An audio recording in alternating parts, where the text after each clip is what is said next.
Salam sejahtera, terima kasih karena bersama dengan saya di Nazilin Unity Channel. Akhirnya, selepas mereka coba mengatakan Anwar Ibrahim patut turun sebagai Perdana Menteri, mereka kena sendiri.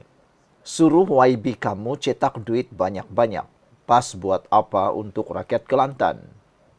Cadangan supaya kerajaan mencetak lebih banyak duit untuk dibahagi-bahagikan kepada rakyat bagi tujuan berbelanja yang pernah disuarakan Wan Ahmad Faisal, Wan Ahmad Kamal, hingga hari ini masih diingati lagi. Itu antara sindiran yang menghujani hebahan program PAS mengenai program Sembang. Malam ini bersama Wan Ahmad Faisal yang merupakan ahli Parlimen Machang. Tak payah harap pada kerajaan lah. Suruh YB kamu cetak duit banyak-banyak. Lepas tu nak buat apa? Buatlah, sindir Kamarudin Cedin. Warganet turut menemplak program yang dikatakan mengupas manfaat diperoleh rakyat di Machang daripada rakyat rancangan Malaysia ke-13 RMK-13 sebagai hanya sumbat otak penyokong sahaja. Berkecek sama sendiri jadi jalan sehala.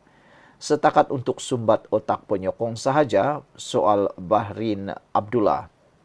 Dalam masa sama, ada yang berpendapat pendekatan sembang di atas talian itu sudah tidak relevan, sebaliknya hasil kerja sepatutnya diutamakan. Saya sangat setuju dengan apa yang dikatakan oleh penulis ini apabila apa yang kamu cakap itu hanya air liur, yang kamu buat itu paling penting. Orang bukan menilai dengan apa yang kamu cakap, tapi orang nilai apa yang kamu buat. Bagaimana pula dengan pendapat Anda semua? Sebelum kita teruskan ulasan ini, jangan lupa tinggalkan komen Anda dengan tanda pagar Kami Sayang Malaysia. Izinkan saya berkongsi dengan Anda semua. Ini terapi imun Transfer Factor for Life. Terapi imun yang meningkatkan daya imun badan kita sehingga 400%. Secara umum dan ringkasnya, kita kena penyakit karena imun badan kita yang lemah. Kita sukar sembuh daripada penyakit karena imun badan kita yang jadi bodoh, lemah dan tidak mampu lagi mempertahankan diri kita daripada dalam tubuh badan kita. Tetapi dengan adanya terapi imun ini, mengajar, mendidik dan membuatkan imun badan kita menjadi bijaksana, kita boleh dipertahankan oleh imun badan kita daripada dalam, lalu imun badan yang bijaksana mengenal siapa lawan, siapa kawan dalam tubuh badan kita. Lalu imun badan itu akan menyerang akar penyakit yang ada berakar di dalam tubuh badan kita. Itu sebabnya Transfer Factor for Life ini sangatlah hebat untuk Anda semua. Produk ini lulus KKM, diperakui oleh dokter-dokter di seluruh dunia dan di Malaysia, serta halal. Dapatkannya sekarang tanpa bertangguh-tangguh lagi. Saudara-saudara sekalian, pada masa yang sama ada beberapa netizen yang cuba mengingat kembali apa yang dicadangkan oleh ahli Parlimen Machang ini, yaitu mencetak uang. Ada yang mempersoalkan sejauh mana kepintaran beliau dalam bidang ekonomi kerana ramai yang tidak percaya dengan Wan Ahmad Faisal yang mempunyai kehebatan, yang mempunyai seringkali menimbulkan kontroversi. Warganet turut menemplak berkait dengan apa yang beliau mahu buat dengan sembang tersebut. Malah netizen turut mempersoalkan peranan PAS yang telah lama menguasai Kelantan terhadap pembangunan di negeri tersebut. Gapo PAS buat untuk rakyat Kelate? Tanya Ahmad Safiq pula. Saudara-saudara sekalian, apa yang mereka buat ini sebenarnya lebih kepada mahu tunjuk kononnya mereka tahu. Tapi buat kerja jauh sekali tak tahu buat apa-apa. Kita tunggulah nanti dalam pendedahan ataupun dalam bual bicara ini. Harap-harapnya nanti tiadalah yang kena saman. Tiadalah yang kena saman fitnah. Sebab takut nanti ada pula terlepas cakap di dalam bual bicara itu kerana gara-gara mahu sangat nak jatuhkan Anwar Ibrahim. Sekian untuk kali ini. Jangan lupa tinggalkan komen Anda. Bye-bye. Salam sejahtera, terima kasih karena bersama dengan saya di Nazilin Unity Channel. Sebelum kita murahkan ulasan pada petang ini, jangan lupa senyum dulu. Senyum itu satu hiburan. Hiburan petang ini adalah apabila Selepas seminggu himpunan turun Anwar, apa sebenarnya kesimpulan dan apa sebenarnya yang berlaku? Ramai orang ingat Anwar Ibrahim akan tunduk dan tumbang. Tapi macam yang Anwar cakaplah, dia tidak turun. Yang turun harga barang, yang turun harga minyak. Yang turun ialah orang-orang yang ada kes rasuah. Semalam ketika Anwar Ibrahim mendedahkannya, saya agak terkejut apabila Anwar Ibrahim kata kebanyakan yang teriak menjerit mahu Anwar Ibrahim turun ialah golongan yang banyak kes rasuah. Rupa-rupanya mereka mau Anwar Ibrahim turun sebab mereka takut mereka akan kena. Mereka takut kalau Anwar Ibrahim terus memerintah, mereka tak boleh mengongkong menjadikan Anwar sebagai boneka mereka. Halah, kita nasihat beginilah. Kalau jadi ahli politik yang mahu pemerintah di dalam genggaman ataupun boneka Anda semata-mata, tak payahlah menunggang rakyat untuk mendapat kuasa semata-mata. Hari ini kita nak ulas seminggu selepas himpunan turun Anwar, ini sebenarnya kesimpulannya. Seminggu sudah himpunan turun Anwar berlalu. Beberapa kesimpulan boleh dibuat terhadap perhimpunan berkenan. Perdana Menteri ke-10 Datuk Seri Anwar Ibrahim masih lagi memimpin negara. Lautan manusia yang digambarkan turun pada hari berkenan tidak meninggalkan kesan kepada kepimpinan beliau. Sudah kita bagi tahu awal-awal pun kan. Okey, sebelum kita teruskan ulasan ini, jangan lupa tinggalkan komen anda dengan tanda pagar kami sayang Anwar. Okey. Tapi sebelum itu saya nak kongsikan dengan anda semua. Ini terapi imun Transfer Factor for Life. Terapi imun yang meningkatkan daya imun badan kita sehingga 400%. Secara umum dan ringkasnya, kita kena penyakit karena daya imun badan kita yang lemah. Kita kena penyakit karena daya imun badan kita yang bodoh. Kita tidak sembuh daripada penyakit karena imun badan kita yang tidak bertindak lagi bekerja seperti yang sepatutnya. Tapi dengan peningkatan daya imun tubuh badan kita, kita menjadi kuat. Kita menjadi boleh melawan penyakit daripada dalam karena imun badan kita dididik menjadi kuat, dididik untuk menjadi bijaksana. Lalu kita sembuh daripada penyakit. Jadi dapatkan produk yang hebat ini melalui nombor telefon saya yang tertera. Dan ingat, ini ialah produk yang diluluskan KKM, halal dan juga satu penemuan paling bersejarah dalam dunia kedokteran pada abad ini. Dapatkannya sekarang. Saudara-saudara sekalian, seperti yang dijangka, seberapa ramai pun yang hadir tidak akan memberikan kesan kepada kedudukan Datuk Seri Anwar Ibrahim kerana itu bukanlah ruang sebenar untuk menjatuhkan beliau.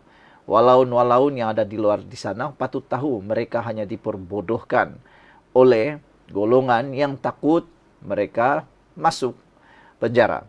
Mereka takut kes rasuah mereka diteruskan. Hanya mereka mahu Anwar Ibrahim kononnya ditumbangkan. Tapi Anwar Ibrahim kata, nanti kalau Anwar turun, mereka akan angkat mana yang boleh melepaskan mereka. Ini ia hanya sekadar lakonan politik pihak Perikatan Nasional dan sekutu bagi memberikan keyakinan kepada penyokong mereka masih ada dalam politik negara ini. Saya agak setuju dengan apa yang ditulis dalam laporan ini, yaitu sebenarnya himpunan itu bukanlah untuk menurunkan Anwar Ibrahim. Jauh sekali untuk memecat Anwar Ibrahim. Kerana bukan begitu caranya. Kalau nak Anwar Ibrahim tumbang, kalau nak Anwar Ibrahim itu jatuh daripada jawatannya, senang saja bawa usul undi percaya di parlimen. Tapi lihat, tiada satu orang pun ahli parlimen daripada pembangkang berani bawa. Kenapa? Mereka tahu mereka tidak mampu membuat apa-apa di parlimen. Yang mereka tahu tipu penyokong mereka, yang mereka tahu menghasut penyokong mereka. Kononnya Anwar Ibrahim tidak layak lagi jadi Perdana Menteri. Tapi sebenarnya mereka sebenarnya mahu masih kelihatan relevan, masih ada, hidup. Sebab kita tahu semakin hari semakin Perikatan Nasional Pembangkang malap dalam dunia politik di Malaysia. Jadi mereka mahu mereka dikenali dan masih hidup. Kebetulan sekarang ini sidang parlimen sedang berlangsung. Ruang inilah sepatutnya digunakan untuk menjatuhkan Perdana Menteri ke-10 dan kabinet beliau melalui undi tidak percaya. Malangnya, hasrat lautan manusia untuk melihat Anwar turun tidak kesampaian kerana pemimpin-pemimpin mereka mengharapkan untuk berbuat demikian, langsung tidak mengambil kesempatan tersebut. Kenapa? Kenapa mereka tidak ambil kesempatan tumbangkan Anwar di parlimen? Sebab mereka bimbang tidak berjaya. Buatlah dulu sekurang-kurangnya tunjuk kepada lautan manusia itu yang usaha telah dibuat. Tidak guna berceramah berapi-rapi, tapi ternyata kosong belaka, bodoh belaka. Kepimpinan Perikatan Nasional PN sendiri tidak jelas dengan objektif perhimpunan berkenan. Keesokan harinya, pemimpin PN menyatakan himpunan berkenan berjaya. Bila ditanya apa yang berjaya, entah apa yang berjaya. Tujuannya satu, turun Anwar. Tapi apa yang berjaya, kita pun tak tahu. Yang kita tahu, semua gagal. Anwar Ibrahim tak turun. Anwar Ibrahim makin dapat menunjukkan dirinya diterima rakyat secara tidak langsung melalui himpunan tersebut. Sebab kehadiran dalam himpunan tersebut jauh daripada apa yang mereka kata. Minta puji saja mereka kata 1 juta. Minta puji saja mereka kata 500.000. Mereka kata 300.000. Rupa-rupanya yang hadir, jangankan 1 juta, 50.000 pun tak sampai mengikut laporan PDRM. Tak sampai 20.000 orang pun. Jadi, mereka coba tipu. Saudara-saudara sekalian, objektifnya betul-betul tidak tercapai. Objektifnya tidak tercapai. Yang tercapai ialah membenarkan Mahathir berucap untuk kesekian kalinya. Perhimpunan itu kononnya telah membuatkan titah edendum akan dilaksanakan. Keadilan untuk Datuk Seri Anwar Najib Tun Razak akan ditegakkan. Nada durian runtuh untuk rakyat. Perhimpunan ini akan menyedarkan kerajaan Madani untuk berubah. Berdasarkan tajuk perhimpunan berkenan, turun Anwar, sudah nyata yang tujuan himpunan berkenan hanya satu. Ianya tak perlu dijelaskan lagi, sudah jelas lagi bersuluh. Jadi saudara, kejayaan yang dirayakan itu bukan objektif perhimpunan berkenan. Kenapa ada yang membuat ulasan melencong? Mahu spin atas kejayaan?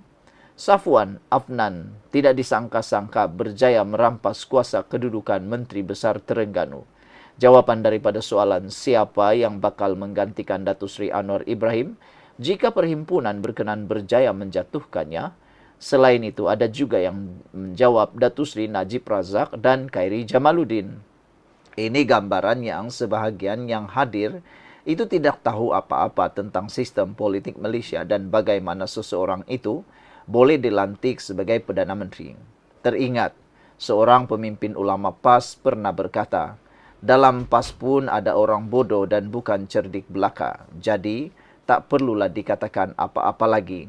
Kata Mursyidul Ampas pula, parti itu mempunyai ramai calon PM. Beri kuasa dulu. Parti itu mempunyai ramai pemimpin. Persoalannya, untuk membolehkan PAS PN diangkat menjadi Perdana Menteri, mereka perlu mendapat sokongan majoriti di dalam parlimen.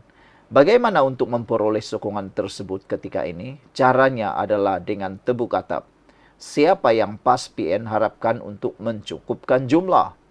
Adakah perbuatan tebuk atap ini baik untuk kestabilan politik negara kita? Atau pihak PAS PN ini tidak ambil kisah tentang kestabilan politik negara kerana mereka lebih mementingkan kuasa? Antara yang ramai itu pula, siapa yang paling kehadapan? Adakah Menteri Besar Terengganu? Apakah penanda aras yang menyatakan beliau sangat layak untuk memimpin negara? Sedangkan kepimpinannya di Terengganu pun tidak ada yang hebatnya. Rumusan yang boleh dibuat terhadap perhimpunan berkenan ialah kosong marka. Ditulis oleh Ruzaini Rais, Ketua UMNO Bahagian Padang Besar. Sekian dulu untuk kali ini. Jangan lupa tinggalkan komen Anda, tekan butang subscribe. Bye-bye.